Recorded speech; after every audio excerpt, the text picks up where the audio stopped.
So sekarang aku akan tengah makan. Nak tahu sedap ke tak produk durian Musang King ni. Sedap.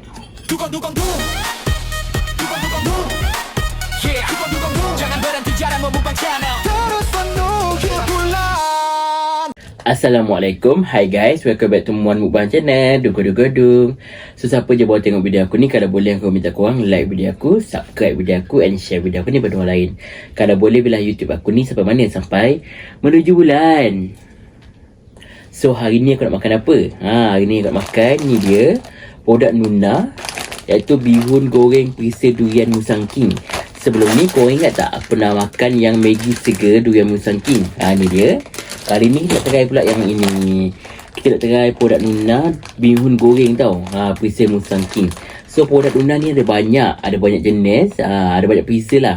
Yang aku nak makan durian Musang King. Dia ada lagi sate, ada lagi nasi lemak, dan macam-macam lagi. So kalau korang nak tahu, aku juga dah beli lagi 2 produk Nuna ni, iaitu Maggi dengan bihun goreng. So ada 2 lah. Dua-dua ni adalah perisa sate. Yang ini mi goreng seger, yang ini adalah bihun goreng seger. So dua-dua ni nanti aku akan buat nanti. Aku akan review nantilah. So hari ni aku akan fokus pada bihun goreng seger perisa durian Musang King. So kena tunggu aku masak dulu. Nanti aku akan review sekejap lagi. A few moments later. So aku dah siap nak masak produk Nuna, iaitu bihun durian Musang King. Ni dia. Sebelah dia ni, yang ni Maggi. Maggi kau kena tengok konten aku yang lama lah. Boleh tengok kat sini. So sekarang aku akan tengah makan. Nak tahu sedap ke tak produk durian Musang King ni. So kita kena tengah makan. Bismillah. So jom kita tengah makan.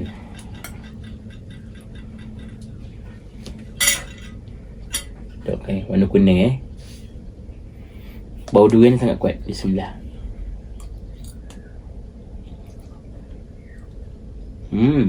Sedap.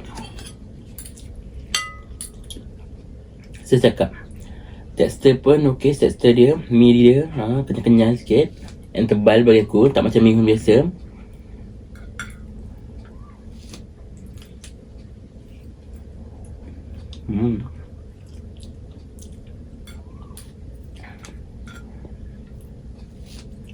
Yang ni memang sedap.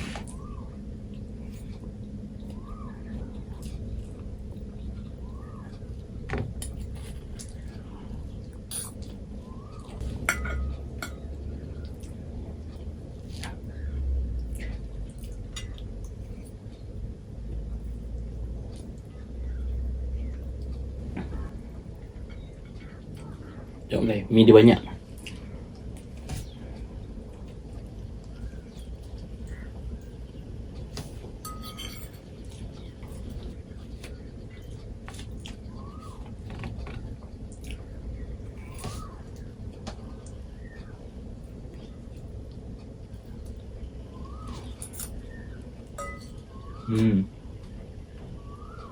Memang sangat best.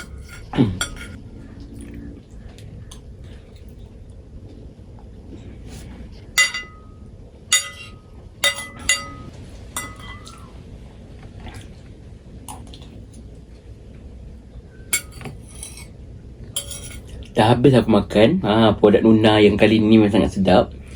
Aku memang sukalah kedua-dua perisa durian Musang King ni. Tak kira lah kita makan yang mi goreng ke ataupun bihun goreng ni, kedua-dua memang sangat sedap.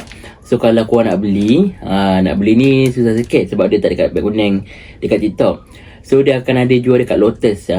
Lotus tu tak tentu, tak semua ada, tapi korang boleh cari lah. Mana tahu dekat Lotus di kawasan korang ada, korang boleh beli. Harga dia murah je. So sangat berbaloi. Tapi kalau korang nak tengok video aku nanti makan perisa sate, yang tu ada beg kuning. Kalau korang nak beli, boleh letakkan beg kuning aku nanti. So korang setakatnya konten aku pada hari ni. Jangan lupa untuk korang like video aku, subscribe video aku and share video aku ni pada orang lain. Kalau boleh belah YouTube aku ni sampai mana? Sampai menuju bulan. Kalau sedap